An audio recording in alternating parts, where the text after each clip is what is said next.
E uma das coisas tremendas é que quando a gente ora, Ele responde, né? Está acontecendo coisas tão incríveis da graça de Deus. Recebi uma notícia agora que eu preciso compartilhar para a gente orar, né? A gente está orando aqui pela Fogueira Santa. Você está orando pela Fogueira Santa? Quem está orando aqui? Se você não sabe o que é Fogueira Santa, pergunta para quem levantar uma mão aí, né? A gente está orando para o dia que a gente vai ver as armas do tráfico queimadas em praça pública, por causa do poder do Evangelho no coração das pessoas. E a gente está vendo Deus abrir tantas portas nessa campanha de Casa de Paz. Está acontecendo coisa tão linda. Uma das casas de paz vai acontecer num parente muito próximo de um dos grandes chefes do tráfico aqui nessa região. Eu vi assim, Deus está preparando um caminho aí. Então a gente vai orar para Deus trabalhar no coração das pessoas, tocar na alma, porque só o poder do Evangelho muda as pessoas, mas ninguém. Então a gente crê no poder do Evangelho. O Evangelho é o poder de Deus para a salvação de todo aquele que crê, diz a palavra de Deus, né? Então ora, quando a gente ora, coisas de Deus acontecem na nossa vida, no nosso bairro, na nossa vizinhança. Deus é fiel, Ele é maravilhoso, esse Cristo é o nosso Senhor, é o nosso Salvador. Mas nessa noite, antes de orar, eu quero ler a palavra de Deus. Lucas capítulo 5, versículos 27 a 39, eu vou ler na versão da Nova Tradução na linguagem de hoje. E esse é um texto em que Jesus vai visitar a casa de outro publicano. A gente já vimos a visita de Jesus na casa de Zaqueu, e agora ele vai na casa de Levi, que é chamado no Novo Testamento de Mateus. Ele vai se converter e vai se tornar um dos apóstolos, um dos discípulos de Jesus. A palavra do Senhor diz assim: depois disso Jesus saiu e viu um cobrador de impostos, chamado Levi, sentado no lugar onde os impostos eram pagos. E Jesus lhe disse: venha comigo. E Levi se levantou, deixou tudo e seguiu Jesus. E então Levi fez para Jesus uma grande festa na sua casa. Havia ali muitos cobradores de impostos e outras pessoas estavam sentadas com eles. Os fariseus e os mestres da lei, que eram do partido dos fariseus, ficaram zangados com os discípulos de Jesus e perguntaram: por que vocês comem e bebem com os cobradores de impostos e com outras pessoas de má fama? E Jesus respondeu: os que têm saúde não precisam de médico, mas sim os doentes. Eu não vim para chamar os bons, mas para chamar os pecadores, a fim de que se arrependam dos seus pecados. Algumas pessoas disseram a Jesus: os discípulos de João Batista jejuam muitas vezes e fazem orações, e os discípulos dos fariseus fazem o mesmo, mas os discípulos do Senhor não jejuam. E Jesus respondeu: vocês acham que podem obrigar os convidados de uma festa de casamento jejuarem enquanto o noivo está com eles? Claro que não. Mas chegará o tempo em que o noivo será tirado do meio deles, e então, sim, eles vão jejuar. E Jesus fez também esta comparação: ninguém corta um pedaço de roupa nova para remendar uma roupa velha. Se alguém fizer isso, estraga a roupa nova, e o pedaço de pano novo não combina com a roupa velha. Ninguém põe o vinho novo em odres velhos. Se alguém fizer isso, os odres rebentam, o vinho se perde e os odres ficam estragados. Não, vinho novo deve ser posto em odres novos. E ninguém quer vinho novo depois de beber vinho velho, pois diz: o vinho velho é melhor. Pai querido, nós cremos na Tua palavra, e nós cremos no poder do Evangelho, e nós cremos, Senhor, que o Senhor está aqui conosco. Seja bem-vindo entre nós, Senhor. E nesta hora, Pai, queremos Te pedir: vem com Teu Espírito Santo e ministra nos nossos corações. Tu sabes o que vai na mente, no coração de cada um aqui. Tu conheces as necessidades da nossa alma. E nesse momento te pedimos, ó Espírito de Deus, derrama graça sobre nós.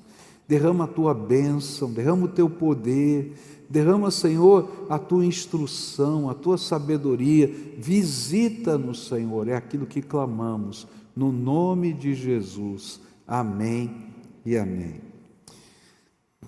Isso se deu na cidade de Cafarnaum, na mesma cidade que a gente viu hoje de manhã, aqueles 4 amigos, né, levando o paralítico e aquele paralítico descendo pelo telhado. Na mesma situação ali estava acontecendo isso. E o povo da cidade de Cafarnaum estava impressionado, tanto com as palavras de Jesus, quanto com as curas que Jesus vinha fazendo e realizando ali naquele lugar.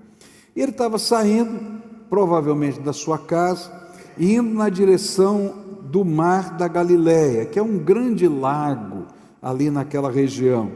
E ele encontrou bem na saída, naquela chamada Via Maris, que era uma estrada principal, um coletor de impostos. E ele ficava ali justamente para receber os impostos daqueles que passavam ali na Via Maris, tipo um pedágio que ficava naquele lugar ali. E quando ele passa por esse homem, faz um desafio estranho. Ele diz assim: vem comigo, vem me seguir, vem agora. E é interessante porque Levi toma uma atitude diferente, extraordinária, que talvez você não tivesse coragem de fazer. Ele larga a banca dele de coletoria. A gente já falou algumas semanas atrás que ele tinha passado por um leilão para ser um coletor de impostos. Aquilo valia dinheiro, era complicado. Ele larga tudo para se tornar um seguidor de Jesus. Daquele dia em diante, ele nunca mais volta naquele lugar para coletar impostos. Ele passa a seguir Jesus, a ir para onde Jesus ia, nos lugares em que ele ia. Foi algo extraordinário. E como ele era um coletor de impostos, o povo não gostava dele. Por quê? Porque ele recebia impostos para o governo romano. E os romanos é que estavam dominando aquela região. E eles eram os opressores na mentalidade de Israel, de Judá. Eles eram os opressores, ele financiava a opressão. E então eles ficavam muito bravos com aqueles que eram vendidos ao Estado romano, serviam o Estado romano. E eles eram considerados então traidores dos judeus. Jesus o chamou e ele rapidamente foi, deixou tudo. E naquela noite, Levi, que Jesus vai chamar de Mateus, e ele vai dar esse nome de Mateus, que representa dom de Deus ou presente de Deus. Olha que coisa bonita, né? De agora em diante, você vai ser um presente de Deus para a humanidade. Ele vai se tornar um apóstolo do Senhor. E Levi vai lá e faz uma festa. Convida todos os seus amigos, os outros coletores de impostos, as pessoas que ele conhecia, e ele faz uma festa para Jesus. E nessa festa Jesus vai pregar a palavra para os demais que trabalhavam com ele, que eram o círculo de amizade. Eu estou aqui pensando, acho que foi a primeira casa de paz, né, que ele convidou todo mundo lá para dentro e diz: olha, vamos aqui porque tem coisa tremenda de Deus acontecendo, vamos aprender o que esse homem de Deus, esse servo do Senhor, esse filho de Deus, talvez ele não entendesse tudo ainda, mas ele estava dizendo: eu preciso dividir isso com vocês. E foi essa festa.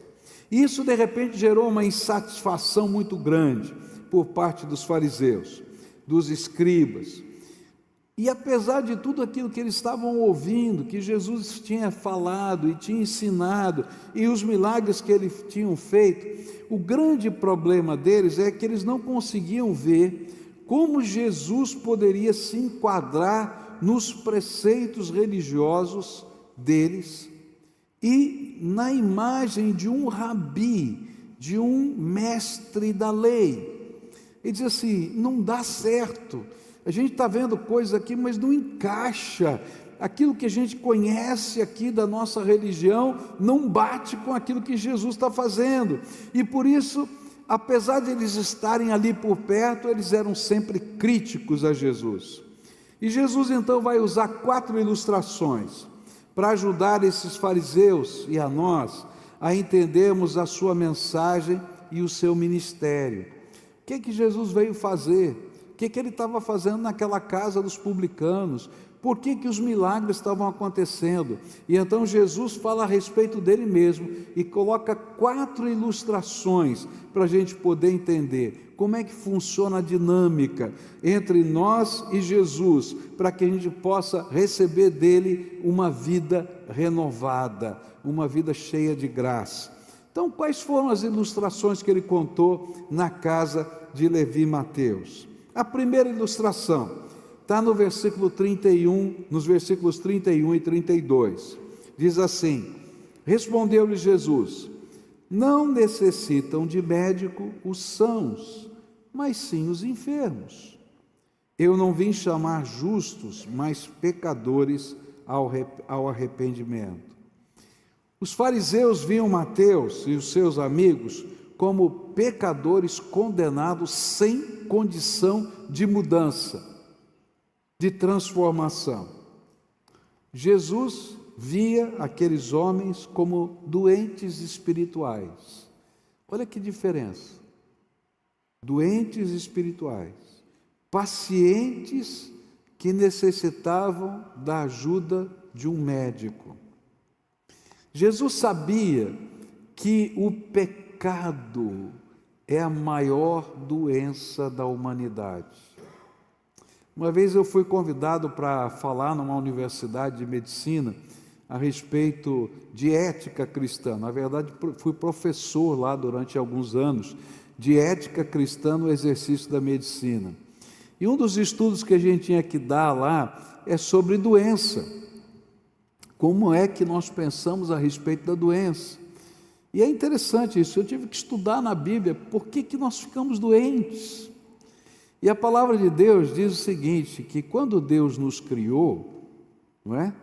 Ele nos criou para sermos eternos, para a gente viver com Ele. Lá no jardim, a gente que foi criado para viver com Ele, para estar com Ele, para caminhar com Ele. Por isso, o sentido da eternidade está dentro da gente. A morte é sempre uma coisa muito complicada na mente humana, porque o sentido da eternidade foi colocado na criação dentro de nós. Mas aí havia uma regra lá no jardim, lembra disso? Ele disse assim: vocês podem comer de todos os frutos das árvores que estão do jardim, menos desse aqui, porque no dia em que vocês comerem, certamente vão morrer. Aí Adão e Eva comem daquele fruto e o pecado entra na história. E aí eu vejo o primeiro ato da graça de Deus. Deus poderia ter matado Adão e Eva naquele instante, no primeiro momento. Mas aí Deus fez algo diferente. Ele permitiu que a semente da morte, a partir daquele momento, se instalasse no meu e no seu DNA. E a partir daquele dia, esse corpo se tornou um corpo mortal. Eu não sei quantos anos de vida eu vou ter. Você sabe quantos anos você vai ter? Eu também não quero saber. Você já pensou em ansiedade, se eu soubesse quando é que eu vou morrer? Eu me lembro de um dia que chegou uma senhora para mim e disse assim: pastor, recebi uma revelação do Senhor, o senhor põe a sua casa em ordem, porque no setembro desse ano o senhor vai morrer. Aí eu olhei para ela e falei assim: minha irmã querida, eu vou fazer o seguinte, eu vou devolver essa palavra ao Senhor. Se é de Deus eu vou morrer, eu vou estar feliz porque eu vou para o céu. Mas se não é de Deus, volta para a senhora e volta para a sua vida. Você está me chamando de falso profeta? Eu não, eu só estou falando que você é responsável pela sua palavra. Então eu não sei quando eu vou morrer, nem você quando vai morrer, não é? Mas uma coisa eu sei, no meu DNA está a morte. Eu posso me tratar, posso me cuidar. Graças a Deus pelos médicos, pelos remédios, que me dão um pouco mais de longevidade, mas eu sei que enquanto Jesus não voltar e redimir esse corpo corruptível, a morte está instalada. Então, qual é a raiz de toda doença? O princípio da morte que está dentro de nós, que tem como origem o pecado. E Jesus estava dizendo assim, olha, todo ser humano é pecador. Por quê? Porque todos nós vamos morrer. Esse é o primeiro sinal de que você é pecador. Se o princípio da morte está dentro de você, é porque você e eu somos pecadores. Isso é incontestável. Eu vou morrer e você também. E Deus está dizendo de uma maneira clara, todos são pecadores. Pecado é uma doença. E esse pecado que está, vamos dizer assim, dentro da minha alma, dentro da minha vida, na minha carne, ele toma forma exterior na minha vida. E às vezes ele toma forma exterior de uma maneira pequena, que às vezes parece sem importância. E aí ele cresce secretamente, daqui a pouco ele vai solapando as nossas forças. E se nós não formos curados pela graça de Deus, o efeito trágico da doença não é só matar o corpo, mas ainda é matar ou condenar a nossa alma ao inferno. É isso que a Bíblia está ensinando. E então Jesus veio a esse mundo para ser o médico que trata daqueles que precisam de cura. Os escribas e fariseus eram rápidos para diagnosticar as necessidades dos outros. Esse aqui é pecador, aquele é pecador, aquele é pecador, aquele é pecador, mas eles eram cegos para as suas próprias necessidades. Eles também eram pecadores e precisavam da graça de Deus. Eu aprendi quando era criança, meu pai falava isso, eu não sei se você aprendeu também, que quando a gente aponta o dedo assim, tem 3 dedos apontando para a gente. Faz assim comigo, né? Tem 3 dedos apontando para você? Esse era o problema dos fariseus, eles apontavam o dedo para todo mundo, mas não olhavam para eles mesmos. Jesus estava dizendo, olha, quem precisa de médico não são os que estão curados, mas se todos são pecadores, quem é que está curado? E quando a gente estuda a palavra, a gente vê que Jesus foi muito direto nas críticas a esses homens. Olha só o que ele vai dizer em Mateus 23, a partir do verso 25, ele diz assim, ai de vós, escribas e fariseus hipócritas, porque limpais o exterior do corpo e do prato, mas por dentro estão cheios de rapina e de intemperança. Fariseu cego, limpa primeiro o interior do copo, para que também o exterior se torne limpo. Ai de vós, escribas e fariseus hipócritas, pois sois semelhantes aos sepulcros caiados, que por fora realmente parecem formosos, mas por dentro estão cheios de ossos de toda imundícia.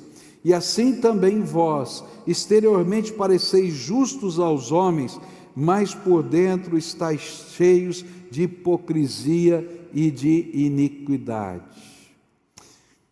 Eu às vezes fico pensando, né? Eu queria que você pensasse comigo aqui. Você já pensou? Porque no dia do juízo final, a Bíblia diz que a coisa vai ser tão clara, tão clara, tão clara, que eu, quando estiver sendo julgado, você, quando estiver sendo julgado, a gente vai ter plena consciência que a gente é digno do inferno. Eu não sei como é que vai ser a tecnologia do céu, tá? Lá a Bíblia fala que naquele dia do juízo vão se abrir os livros, né? E aí vão folhear os livros. Eu acho que vai ser, esse livro é uma figura de linguagem, a tecnologia do céu é muito maior. Eu imagino assim, que naquela hora do julgamento, no telão do céu, na frente de todo mundo, ele vai dizer: você lembra desse dia? Você lembra daquele dia? Quem é que está ali? Eu acho que vai chegar uma hora que a gente vai querer sentar debaixo do banco, assim, de qualquer cantinho, porque todos nós somos pecadores, e só tem um médico que pode curar a maior ferida da nossa vida: Jesus Cristo nosso Senhor. Não tem outro, não tem outro. A palavra de Deus diz assim, que aqueles fariseus, eles não tinham percebido que algumas coisas que eles tinham vencido, provavelmente tinham vencido, não eram a totalidade da sua vida. Às vezes a gente ouve pessoas dizendo assim: eu não mato, eu não roubo, eu não faço isso, eu não faço aquilo, e às vezes não tem consciência de pecado. Não, eu sou um cara bom, perfeito, acho que lá em cima meu saldo está positivo, como se fosse assim que Deus julgasse. Mas a gente esquece de uma coisa. Olha só que 2 Coríntios 7,1 diz: ora, amados, visto que temos tais promessas, purifiquemo-nos de toda a imundícia da carne e do espírito, aperfeiçoando a santidade no temor a Deus. Às vezes a gente está tão focado nos pecados da carne, que a gente se esquece que existem pecados do espírito. Aí não, eu não faço isso, eu não faço aquilo, parecem coisas da nossa carne, mas as divisões dentro da nossa alma, a hipocrisia, a nossa cegueira espiritual, os nossos valores invertidos são pecados do espírito, e Jesus precisa nos curar deles também, não só dos pecados da carne. Ele vai trabalhar a nossa vida como um todo, corpo, alma e espírito. Nós vamos estar lá sendo trabalhados. Há pecados que são das nossas emoções, da nossa alma, e nós precisamos ser tratados por Deus. Eu tenho encontrado tanta gente doente da alma, e a doença da alma às vezes se manifesta até em doenças do corpo, que são doenças que a gente chama aí, como psicossomáticas, que a gente vai somatizando, mas na verdade é a nossa alma doente, e ela precisa de cura, e só Jesus cura o corpo, a alma e o espírito, só Ele, só Ele. Mas os fariseus não entendiam isso, por isso Jesus estava dizendo: eu vim tratar daqueles que são doentes. Agora, o pior doente é aquele que não admite que é doente. Não é verdade? Porque quando a gente admite que é doente, a gente se deixa ser tratado. Mas quando a gente não admite que é doente, nada nem ninguém pode nos tratar. E é tão triste, porque todo mundo sofre à nossa volta, vendo que está doente. Às vezes a alma está doente, o espírito está doente, o coração está doente, o corpo está doente, e a pessoa não enxerga que precisa de ajuda. Esse é o pior doente. Esses eram os escribas e fariseus. Porém, aquele bando de publicanos que estavam naquela casa eram os doentes que queriam ser tratados. E Jesus disse: então esses eu vou tratar, eu vou abençoar e eu vou cuidar. E olha que médico maravilhoso é Jesus. Ele veio em amor, Ele nos chama pelo nome, Ele nos salva quando nós nos arrependemos e confiamos nele. Ele paga a conta, já viu essa? Ele paga a conta.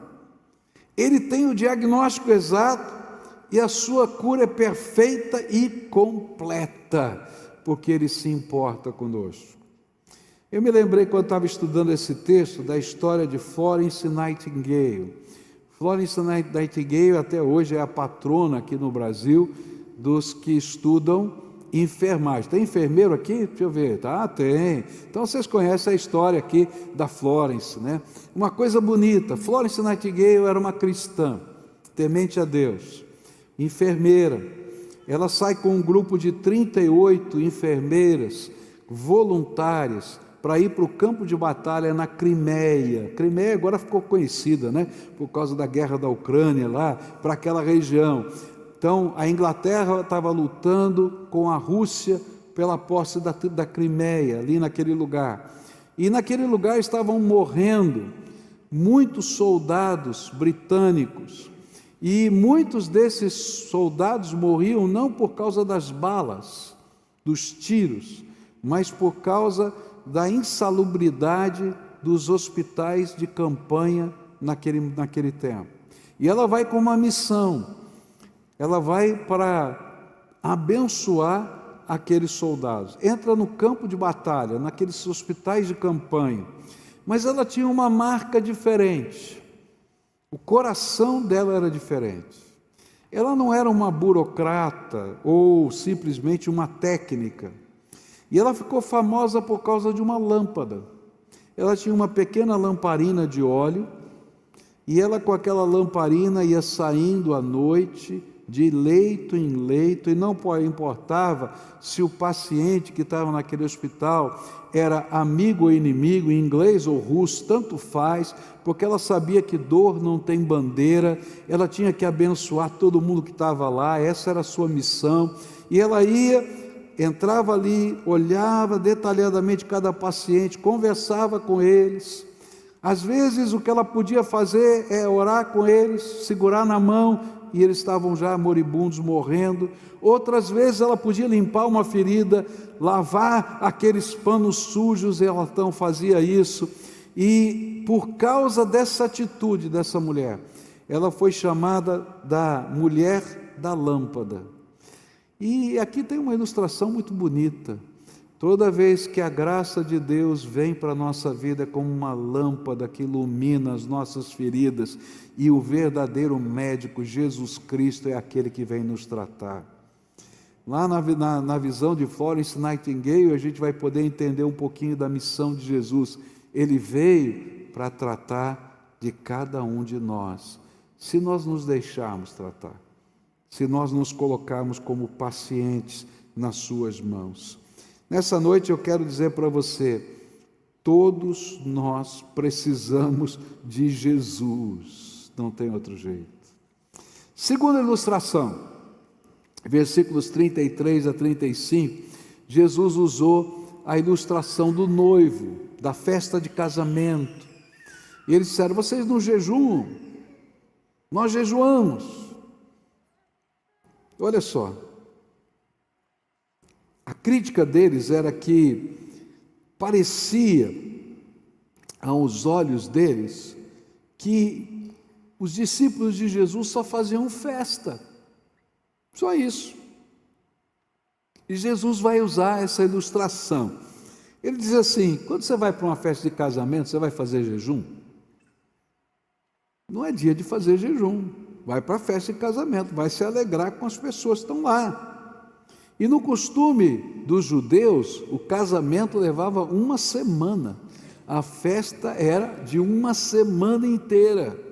Chegavam antes para preparar as comidas, iam para a casa do noivo, ajudavam a montar todas as coisas, vinham os familiares, tudo isso era festa, fazia parte da festa, e eles passavam a semana toda lá. E esse era o tempo de alegria e celebração juntamente com o noivo. E Jesus estava ensinando que a vida cristã é festa, é celebração, porque Jesus está conosco. A sua presença em nosso coração faz com que a nossa vida seja uma celebração de louvor e adoração a quem nos salvou. Por isso a gente faz festa, por isso a gente faz culto, por isso a gente canta louvores até num funeral. Talvez para muita gente a gente pareça um bando de malucos. Você vai cantar louvor num funeral, não é verdade? Mas por quê? Porque a gente sabe onde está a nossa esperança. Nós temos certeza da nossa salvação, porque o médico dos médicos tratou a nossa alma. Nós temos consolação de Deus na nossa vida, mesmo no meio da tribulação, Ele está presente, porque viver em Cristo é festa. Não significa que a gente não tenha tempo de luta, de provação e às vezes até de jejum. A gente já fez alguns jejuns aqui da igreja, porque é tempo de intensidade de busca, de oração. Mas, de modo geral, a vida cristã é uma festa de louvor a Deus, porque Jesus está presente conosco. Olha que coisa linda, Ele prometeu, eis que estou convosco todos os dias até a consumação do século. Todo dia. Então Jesus estava dizendo, vocês estão me criticando, mas não estão entendendo. Olha, o Deus que se fez carne, habitou aqui nessa terra, está aqui com vocês. Desfrutem. Vida cristã é desfrutar a presença de Jesus. Eu estava lendo um blog de uma moça chamada Janet, no Canadá, e ela escreveu uma coisa muito bonita. Ele diz assim, olha, a minha salvação não foi o ponto final da minha vida, da vida espiritual, mas o começo de uma longa caminhada.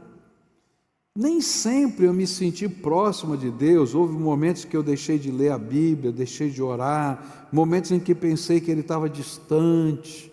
Você já viu alguma coisa parecida na sua vida? Mas sabe o que eu descobri? Deus sempre foi fiel. Mesmo quando eu falhei, mesmo quando eu me envergonhei, Ele nunca me deixou. Passei por dores profundas, perdi meu pai, vi meu irmão tirar a própria vida, tive um bebê prematuro que lutou para sobreviver, vi minha filha entrar em caminhos perigosos, enfrentei crises de saúde, dificuldades financeiras, relacionamentos quebrados. Em cada uma dessas situações eu poderia ter perdido a esperança, mas foi ali, no meio da dor, que eu aprendi. Deus permite as provações para nos moldar e nos formar em Cristo Jesus. Foi quando Filipenses 1,6 se tornou meu versículo de vida. Aquele que começou a boa obra em vocês, há de completá-la até o dia de Cristo Jesus. E eu também me agarrei às palavras de Tiago 1. Meus irmãos, considerem motivo de grande alegria o fato de passarem por diversas provações, pois a prova da sua fé produz perseverança. Essas promessas me lembram que minha vida está nas mãos de Deus. E eu posso dizer a vocês, mesmo no meio da dor, eu experimentei alegria. Alegria quando uma oração trouxe consolo, alegria quando um versículo parecia escrito só para mim, alegria quando alguém me entendeu e estendeu a mão, alegria quando senti uma paz inexplicável como um abraço de Deus.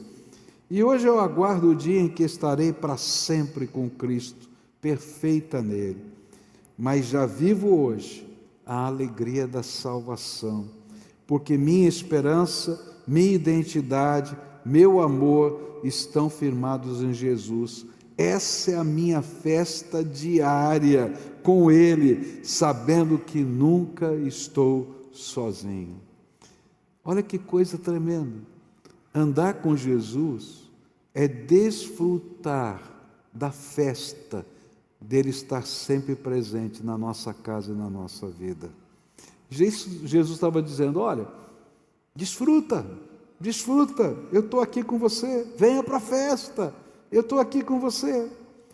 Terceira e quarta ilustrações, e vamos concluir aqui. Ele vai usar duas ilustrações muito parecidas. Ele diz assim, verso 36, Jesus fez também essa comparação. Ninguém corta um pedaço de roupa nova para remendar uma roupa velha, e se alguém fizer isso, estraga a roupa nova, e o pedaço de pano novo não combina com a roupa velha. E Jesus continuou com essa ilustração. Ele está dizendo o seguinte, olha, é inconcebível alguém pegar uma roupa novinha, que você acabou de comprar, para cortar um pedaço dela, para pegar um pedaço de pano, tá? Para remendar uma roupa velha. Não tem sentido. Já pensou? Você vai lá, compra um vestido muito bonito, né? Estou pensando nas senhoras aqui, tá?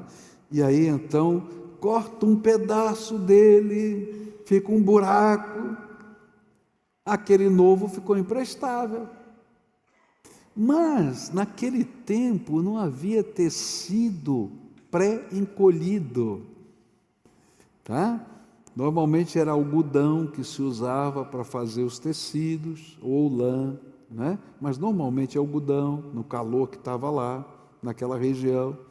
E ele não era pré-encolhido. Então, a primeira vez que você vai lavar o algodão, você sabe disso, né? E ele não foi pré-encolhido, o que ele faz? Encolhe. Então, se você pega um tecido novo, que nunca foi lavado, e faz um remendo com o tecido novo no tecido velho, quando secar aquela roupa, vai esgarçar todo o velho, você vai perder tudo, vai perder o novo e vai perder o velho. E Jesus está dizendo exatamente isso, toma cuidado, não funciona assim, as cores não vão bater, a roupinha nova, bonita, está com a cor viva, a roupinha velha já, perdeu a cor. E esse remendo então não dá para nada, não tem como compatibilizar. E o que Jesus queria ensinar? É que quando a gente está sendo tratado pelo pecado, e Ele é o médico, e a alegria de Deus está na nossa vida, não dá para fazer um combinado, não dá para a gente tentar remendar a vida velha com as coisas novas que Deus está dando. Ou a gente deixa Ele fazer novas todas as coisas, ou a gente vai se perder no processo. Por isso que a Bíblia fala que quando a gente recebe Jesus como Senhor e Salvador, a gente nasce de novo, a gente tem uma nova vida. Tem muita gente tentando fazer assim. Eu oro para Deus, né? Como ele diz assim, né? Acende uma vela para Deus e outra para o diabo, tá? A gente está tentando fazer isso às vezes, né? Eu quero dar um jeitinho aqui, continuar fazendo isso, fazendo aquilo. Não, não dá. Não funciona. Ou Jesus é o Senhor da nossa vida, ou não vai funcionar. Ou vai perder tudo, porque nem Deus vai nos aceitar. E logo em seguida ele contou uma próxima parábola. Ele contou a parábola dos odres. E ele disse assim: ninguém põe vinho novo em odres velhos. Se alguém fizer isso, os odres rebentam, o vinho se perde, os odres ficam estragados. Não, vinho novo deve ser posto em odres novos. Deixa eu explicar para você o que significa isso. É muito simples. Como é que fazia vinho naquele tempo? Se pegava um odre. O que é um odre? Tecido de pelo de cabra ou couro de pelo de cabra ou de ovelha, tá? Normalmente era cabra, tá? E fazia-se com ele um saco, tá? E esse saco ficava hermeticamente fechado, colocava uma boca e uma tampa. Então se colocava o suco de uva ali dentro, tampava, né? Não enchia demais. Ele começava a fermentar lá dentro para virar o vinho. E na medida em que ele ia fermentando, aquele couro se esticava. Ele tinha um pouco de elasticidade por causa dos gases da fermentação. Se você pegasse um odre que já tinha sido usado para fazer vinho e colocasse vinho novo lá, o suco de uva para fermentar, toda a elasticidade já tinha sido usada. Então o que acontecia? Explodia, pá! E se perdia tanto o vinho quanto o odre.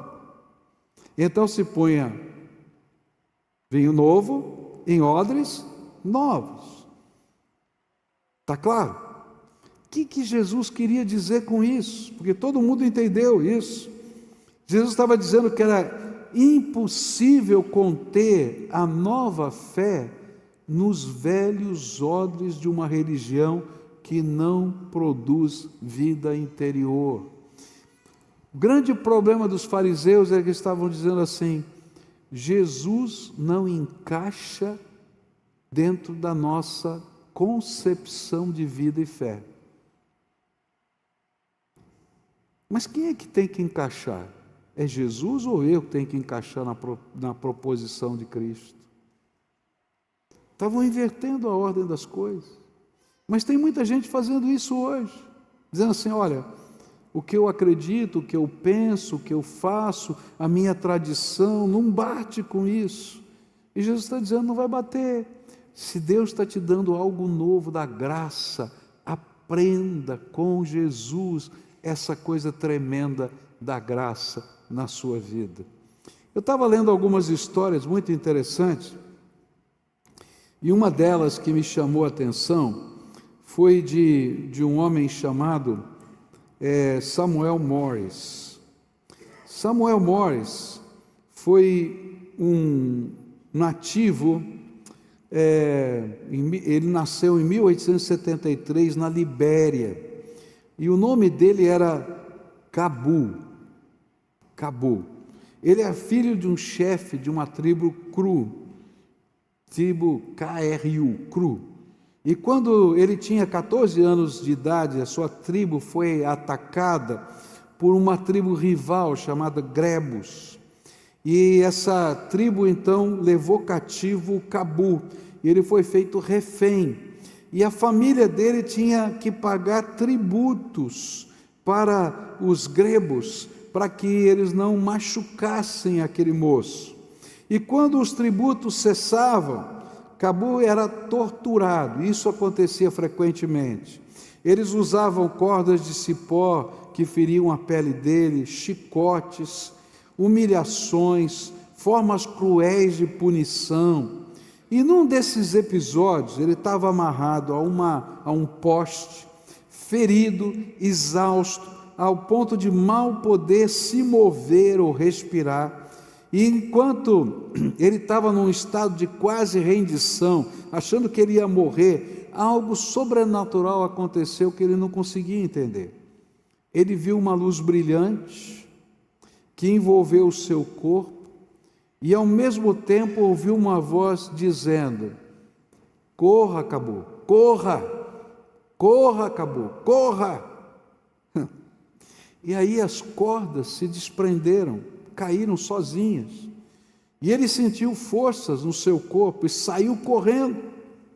E foi para o meio da mata e começou a se esconder. Viajava de noite porque os da tribo iam procurá-lo, e ele estava meio perdido, não sabia onde estava. Foi seguindo do jeito que dava, até que ele chegou numa determinada cidade. E naquela cidade ele começou a trabalhar ali para poder sobreviver. E missionários começaram a falar com ele e pregar o Evangelho. E um dia, quando estavam pregando o Evangelho para ele, contaram a história da conversão de Paulo, que Paulo estava indo no caminho de Damasco, viu uma grande luz e tal. Ele falou assim: foi isso que aconteceu comigo. Então quem me libertou foi Jesus. E ele se converteu a Jesus. Ele estava ligado a muitas coisas diferentes. A sua fé, a sua religião tinha a ver com a magia, tinha a ver com as práticas ocultistas. Mas ele, naquela hora, ele entendeu que não tinha jeito de compatibilizar as coisas, que ele precisava seguir a luz que ele tinha visto naquele lugar. E ele então até mudou o seu nome. Ele diz assim: de hoje em diante eu não sou mais Cabu, eu sou Samuel. Olha só, porque eu ouvi a voz de Deus me chamando. Eu quero concluir essa mensagem dizendo para você o seguinte: toda vez que a gente quer compatibilizar as coisas, não funciona. Tem momentos na nossa vida que a gente tem que tomar decisões radicais. Não tem jeito. Se a gente não tiver a coragem de tomar as decisões radicais que a vida nos pede, a gente vai sofrer demais. Se você gosta de alguém e já descobriu quem é a pessoa com quem você vai se casar, você vai ter que tomar uma decisão radical. Deixar a casa do seu pai, da sua mãe, enfrentar o mercado de trabalho, sustentar essa casa e casar com essa pessoa. Tem muita gente que não casa porque tem medo de tomar decisões radicais. Estou falando sério. Ah, eu só vou casar quando eu tiver isso, aquilo outro. Meu filho vai levar 10 anos ainda, está louco, vai fazer muita besteira por aí. A gente tem que ter coragem. Agora, não é só para casar. Se você vai estudar, você vai ter que tomar decisões radicais. Você vai ter que abrir mão de muitas coisas para poder se dedicar. Ninguém vai passar numa universidade, especialmente de medicina, se não gastar horas e horas a fio estudando. E depois ninguém vai se formar se não ficar horas e horas a fio estudando. E depois não vai ter uma especialidade se não ficar horas e horas a fio estudando. Sem as decisões radicais a gente não vai a nenhum lugar. E na fé é a mesma coisa. Há momentos que a gente tem que dizer: eu preciso de um odre novo. Não adianta eu querer usar o que eu já sei. Eu preciso da graça de Deus na minha vida me guiando passo a passo. E eu tenho que tomar uma decisão radical. Jesus vai mudar a minha história e eu vou ter que tomar uma decisão radical. Não adianta eu colocar um remendo novo em pano velho. Eu tenho que deixar Jesus conduzir os meus passos. E aí, a gente vê a bênção de Deus na nossa vida.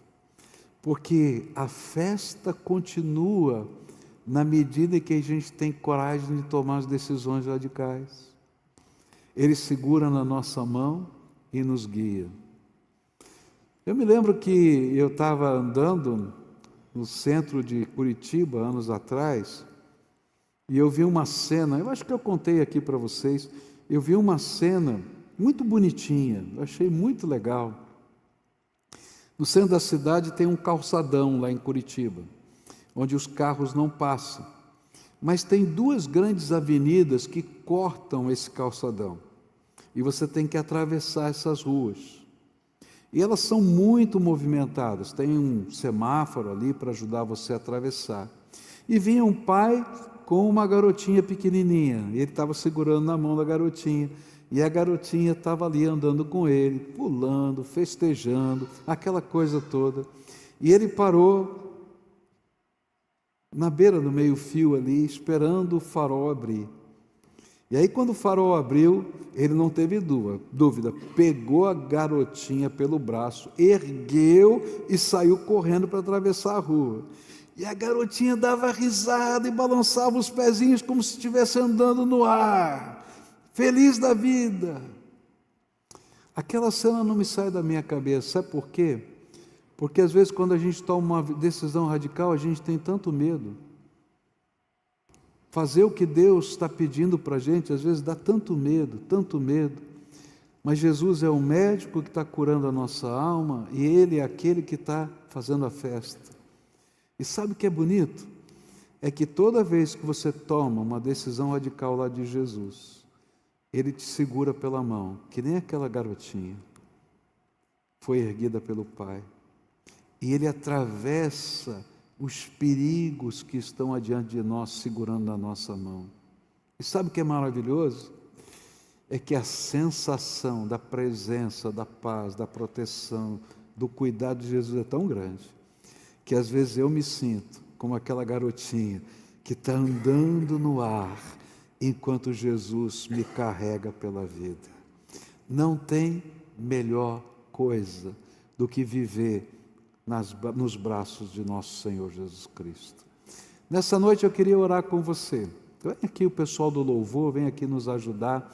A gente está terminando todos os cultos durante essa campanha Casa de Paz com uma canção, não é? Entra na minha casa, entra na minha vida e faz um milagre em mim. E a gente vai cantar essa canção daqui a pouquinho agora. A gente vai cantar como se fosse uma oração. E nessa noite eu queria desafiar você a tomar as decisões radicais que Jesus quer que você tome. Há coisas que Deus já vem trabalhando na sua vida. Pode ter certeza que Ele não falou coisa nova para você hoje. Coisas que você já ouviu várias vezes, mas você está emperrado aí no tempo e no espaço. E o Espírito de Deus está dizendo: para com isso, para de ficar aí no meio do caminho, está na hora de tomar uma decisão radical. E talvez essa decisão esteja em várias áreas diferentes da sua vida, mas lembra, o médico está tratando a tua alma, é Jesus. A festa é a presença dele na tua vida. Remendo não funciona. Você precisa de um odre novo na tua vida. É a graça de Deus te ensinando a viver uma nova vida do jeito dele. E aí você vai ver a bênção do Senhor acompanhando a sua vida. Fica de pé para a gente orar juntos aqui e cantar essa canção. Qual é a decisão que Deus está pedindo de você? Em que área é da sua vida? Às vezes é na área espiritual, às vezes na área emocional, às vezes é profissional. A gente está parado ali. E o Espírito de Deus está dizendo: filho, eu tenho mais para você, tenho mais para você, tenho mais para você. Às vezes a gente tem medo porque sabe da nossa incapacidade. Que bom que você sabe da sua incapacidade, mas segura na mão dele, deixa ele te carregar, te abençoar. Eu não consigo. É verdade, você não consegue, mas tem quem consegue. Jesus Cristo, nosso Senhor. E sabe, as coisas da graça acontecem na nossa vida. Vamos orar juntos aqui agora. E talvez você precise de um empurrão do Senhor na tua vida.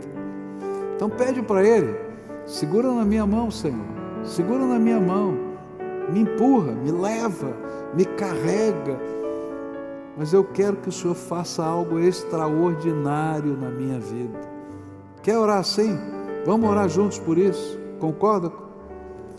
Pai querido, em nome de Jesus, estão aqui os teus filhos amados, preciosos, benditos, escolhidos e chamados pelo nome.